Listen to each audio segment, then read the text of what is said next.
ওকে, hello everyone, আশা করি সবাই ভালো আছো। আজকে আমাদের ক্লাসের মূল আলোচ্য বিষয় হবে same word used but different part of speech.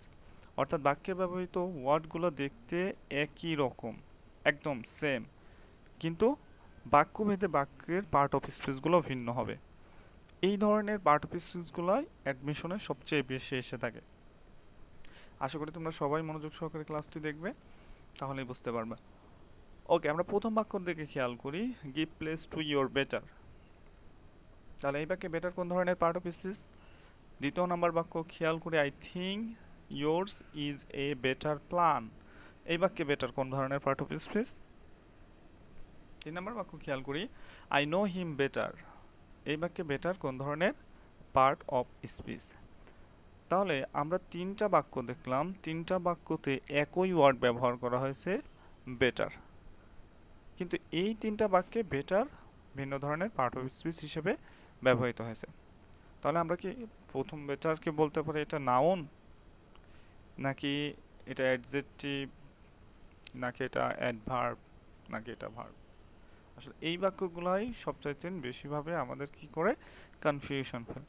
তাহলে আমাদের ওই জন্য ওই জিনিসটাই খেয়াল রাখতে হবে। যেমন প্রথম বাক্যে বেটার হচ্ছে নাউন। কিভাবে নাউন হইলো আমরা একটু এক্সপ্লানেশনগুলো দেখে রাখি। আমাদের মনে রাখতে হবে যদি কোনো পসেসিভের পরে কোনো সিঙ্গেল ওয়ার্ড আসে তখন সেটা নাউন হয়। যেমন এই বাক্যে give place to your better, এই বাক্যে ইয়োর হচ্ছে আমার পসেসিভ প্রোনাউন। তাই পসেসিভ প্রোনাউন পরে যখনই একটা সিঙ্গেল ওয়ার্ড আসবে তখন সেটাকে আমরা নাউন বলবো। আর একটা এক্সাম্পলের কথা যদি আমরা বলি, যেমন ইট ইজ ইয়োর গো।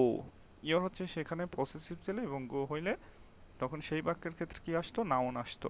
তো এরকম অনেক ডিফারেন্স ধরনের বাক্য আছে যে বাক্যগুলো আমাদেরকে দেখে অবশ্যই পার্ট অফ স্পিচ নির্ণয় করার ক্ষেত্রে সতর্কতা অবলম্বন করতে হবে। ওকে, আশা করি প্রথম বাক্য আপনারা বুঝতে পারছেন যে পসেসিভের পরে কোনো সিঙ্গেল ওয়ার্ড আসলে পরেই আমরা তখন সেটাকে নাউন বলবো। দুই নম্বর বাক্য যদি আমরা খেয়াল করি, I think your is a better plan. তাহলে এই বাক্যে বেটার কোন ধরনের পার্ট অফ স্পিচ? নাউন। তাহলে আমরা যেহেতু প্রথম বাক্যে যেহেতু বেটার নাউন হয়ে গেছে, তাহলে তো এই বাক্যই নাউন হওয়ার কথা না। এই বাক্যে বেটার কিন্তু নাউন না, যদি আপনি নাউন আনসার করেন তাহলে রং। তাহলে এই বাক্যে বেটার কোন ধরনের part of speech? Adverb, verb? না, অ্যাডভার্ব বা ভার্ব না। যদি অ্যাডভার্ব এবং ভার্ব না হয়ে থাকে তাহলে এই বাক্যে বেটারটা হচ্ছে অ্যাডজেক্টিভ। এখন কথা হচ্ছে যে আমরা কিভাবে বুঝবো এই বাক্যে বেটার অ্যাডজেক্টিভ? ওকে, এক্সপ্লানেশনটা আমরা দেখি। যদি কোনো একটা বাক্যের article plus adjective plus noun, অর্থাৎ আর্টিকেল এবং নাউনের মাঝে যেটি বসে সেটা সহজ কথা কি আসবে? অ্যাডজেক্টিভ আসবে। তাহলে আমরা নিঃসন্দেহে দেখতেছি এই বাক্যে I thinks your is a better plan, এই বাক্যে এ হচ্ছে আমার আর্টিকেল আর প্ল্যানটা হচ্ছে কি? নাউন। যেহেতু আর্টিকেল এবং নাউন এর মাঝখানে যে ওয়ার্ডটা বসবে সেটা সবসময় কি হবে? অ্যাডজেক্টিভ হবে। তাহলে আমরা নিঃসন্দেহে দেখতেছি এই বাক্যে বেটারটা হচ্ছে আমার অ্যাডজেক্টিভ। যেমন প্রথম বাক্যে বেটার কিন্তু নাউন হয়েছিল, কিন্তু এই বাক্যে বেটারটা কি হলো? অ্যাডজেক্টিভ। অ্যাডজেক্টিভ হওয়ার বিশেষ কিছু কারণ আমরা দেখলাম। তাহলে লজিক্যালি মনে রাখবো যখন কোনো একটা আর্টিকেল আসবে এবং আর্টিকেল এবং নাউনের মাঝে যখন কোনো একটা ওয়ার্ড আসবে তখন সেই ওয়ার্ডই অ্যাডজেক্টিভ হয়। ওকে, আমরা তিন নম্বর বাক্যটা একটু খেয়াল করি, I know him better. So এই বাক্যে তাহলে বেটার কোন ধরনের পার্ট অফ স্পিচ? আমরা দ্বিতীয় বাক্যে দেখছি অ্যাডজেক্টিভ, প্রথম বাক্যে দেখছি নাউন। তাহলে এই বাক্যে কি নাউন না? এই বাক্যেও তাহলে নাউন না এবং এই বাক্যে অ্যাডজেক্টিভও না। তাহলে এই বাক্যে বেটার কোন ধরনের পার্ট অফ স্পিচ আমরা সেই জিনিসটাই খেয়াল করব। পার্ট অফ স্পিচ নির্ণয় করার ক্ষেত্রে আমরা জানি যে অ্যাডভার্ব কেবলমাত্র ভার্বকে মডিফাই করতে পারে। তাহলে এই বাক্যে আমরা দেখতেছি আই নো হিম বেটার, আমি তাকে সবচেয়ে ভালোভাবেই জানি, মানে তাকে সবচেয়ে ভালোভাবে জানা, অর্থাৎ নো হচ্ছে এখানে ভার্ব আর এই বাক্যে বেটারটা হচ্ছে নোকে মডিফাই করতেছে। তাহলে আমরা জানি অ্যাডভার্ব হচ্ছে ভার্বকে মডিফাই করে, তাহলে নিঃসন্দেহে এই বাক্যের বেটারের আনসার হবে অ্যাডভার্ব। তাহলে আমরা তিনটা বাক্য দেখলাম, তিনটা বাক্যে better difference part of speech হয়েছে। তাহলে অবশ্যই আপনারা যখন সেন্টেন্সের পার্ট অফ স্পিচ নির্ণয় করবেন তাহলে সতর্কতা সহকারে বাক্যগুলো নির্ণয় করার চেষ্টা করবেন। ওকে, আমরা চার নম্বর বাক্য যদি দেখি, এখানে একটা বাক্য আছে, he is a near relation of mine, identify the underline the part of speech. এই বাক্যের আনসার আপনারা করেন, আমরা খুব সহজেই দেখতে পারতেছি এই বাক্যের আনসার কিন্তু খুব ইজি, কারণ এই বাক্যের আনসার কিন্তু আমরা একটু আগে করছি, he is a near relation of mine. আমরা যদি বাক্যের দিকে তাকাই তাহলে এখানে নিয়ার কোন ধরনের পার্ট অফ স্পিচ? সহজভাবে আমরা জানি যে আমরা যখন অ্যাডজেক্টিভ নির্ণয় করি তাহলে অ্যাডজেক্টিভ নির্ণয় করার মূল শর্ত কি, যে আর্টিকেল এবং নাউন, আর্টিকেল এবং নাউনের মাঝে যেটা বসে সেটা হচ্ছে অ্যাডজেক্টিভ। তাহলে এই বাক্যে হি ইজ আ আর্টিকেল এবং লাস্টে রিলেশন হচ্ছে নাউন, তাহলে আর্টিকেল এবং নাউনের মাঝে যেটা বসে সেটা কি হয়? অ্যাডজেক্টিভ। আমরা দ্বিতীয় বাক্যের এক্সপ্লানেশন দিচ্ছি যে আর্টিকেল এবং নাউনের মাঝে যেটা বসে সেটা অ্যাডজেক্টিভ। তাহলে এই বাক্যে নেয়ার হচ্ছে আমার কোন ধরনের পার্ট অফ স্পিচ? অ্যাডজেক্টিভ। তাহলে আমরা খুব সহজেই অ্যাডজেক্টিভ নির্ণয় করতে পারবো। 5 নম্বর বাক্য আমরা খেয়াল করি, I will not take a no. সুন্দর বাক্য, যে এই বাক্যে নোটা সাধারণত কোন ধরনের পার্ট অফ স্পিচ? তাহলে আমরা একটু খেয়াল করি যে সাধারণত নাউন আর্টিকেলের পরে যখন বসে তখন সেটা কি হয়ে যায়? নাউন হয়ে যায়। যদি আর্টিকেলের পরে সিঙ্গেল ওয়ার্ড আসে, ঠিক একই বাক্যে আমরা যদি নোর কথা বলি, যেমন 5 নম্বর বাক্য নো, 6 নম্বর বাক্য নো, 7 নম্বর বাক্য নো, মানে একই নো কিন্তু বাক্যের প্রত্যেকটা সেন্টেন্সে different different part of speech গঠন করেছে। তাহলে এই ধরনের বাক্যর ক্ষেত্রে আমাদের সতর্কতা থাকতে হবে, কারণ এই ধরনের বাক্যের পার্ট অফ স্পিচ ভিন্নতা এসে থাকে। তাহলে প্রথম 5 নম্বর বাক্য যদি আমরা খেয়াল করি, যেমন দেখেন এই বাক্যে নাউন, কেন নাউন হলে আমরা এক্সপ্লেনেশন আগেই বলছি যে আর্টিকেলের পরে যদি সিঙ্গেল ওয়ার্ড আসে তাহলে সেটা কি হবে? নাউন হবে। যেমন I will not take a no, এই বাক্যে এ হচ্ছে আমার আর্টিকেল এবং আর্টিকেলের পরে একটা সিঙ্গেল ওয়ার্ড। সো আর্টিকেলের পরে যদি সিঙ্গেল ওয়ার্ড আসে তখন সেটা কোন ধরনের পার্ট অফ স্পিচ হবে? নাউন। তাহলে আমরা খুব সহজেই 5 নম্বর বাক্যের নোর পার্ট অফ স্পিচ নির্ণয় করতে পারলাম, এখানে একটা আর্টিকেল আছে এবং আর্টিকেলের পর একটা সিঙ্গেল ওয়ার্ড, সো সুতরাং নো হচ্ছে নাউন। 6 নম্বর বাক্য, it is no joke, identify the underline part of speech. তাহলে এই বাক্যে নো কোন ধরনের পার্ট অফ স্পিচ? এটাও ইন্টারেস্টিং বাক্য, এই ধরনের বাক্য ইউজ পরিমাণ এসে থাকে, তো ওকে আমরা খুব সহজেই এই ধরনের বাক্য নির্ণয় করব। এই ধরনের বাক্যে কিন্তু নো কিন্তু এই বাক্যে নাউন না, এই বাক্যে নো হবে অ্যাডজেক্টিভ। এখন প্রশ্ন হচ্ছে এই বাক্যে নো অ্যাডজেক্টিভ কীভাবে হইল, আমরা তার এক্সপ্লানেশনটা দেখার চেষ্টা করব। এই বাক্যে অ্যাডভার্ব বা ভার্ব না, খেয়াল করে যদি কোনো বাক্যে সাধারণত বি ভার্ব থাকে, কি ভার্ব? Be verb. যদি বি ভার্ব থাকে তাহলে অবশ্যই ওই ধরনের বাক্যর বি ভার্বের পরে সিঙ্গেল ওয়ার্ড আসলে পরে তো অ্যাডজেক্টিভ হয়ই, এবং বি ভার্ব এবং নাউনের মাঝে যেটা থাকে সেটা অ্যাডজেক্টিভ হয়। সো এই বাক্যে আমরা দেখতেছি একটা বি ভার্ব আছে, এই ভার্বটা হচ্ছে ইজ এবং লাস্টে যোগ নাউন।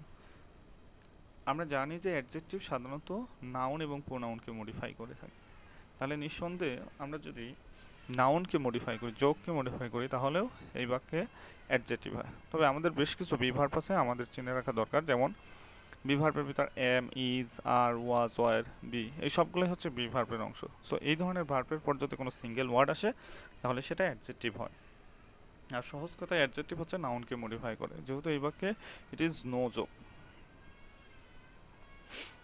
ওকে, 7 নম্বর বাক্য আমরা যদি খেয়াল করি, he is no more, identify underline the part of speech.